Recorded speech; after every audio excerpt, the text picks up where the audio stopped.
Yes. So, for example, with my kids, because of course everything starts in the home, 'di ba? So, sa mga anak ko, I really teach them the basic muna, how to spend, how to use the money. Money is just a tool para magamit natin siya to buy things, to help people, to buy our needs. So, from there, nakikita ko sa kanila na, uy, parang ano din, hindi din sila, binibigyan ko sila ng baon sometimes, not all the time, but nakikita ko hindi nila ginagastos. So, may one time na bumili sila ng one corn, isang mais, and then may 50 pesos naman sila.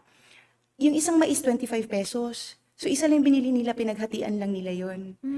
So, yung ganun, yung parang, yun ang ano sa akin na, wow, at least they know how to deal with the spending habits, and they're still 12 and 7 years old. So, very young. So, yan ang sa bahay.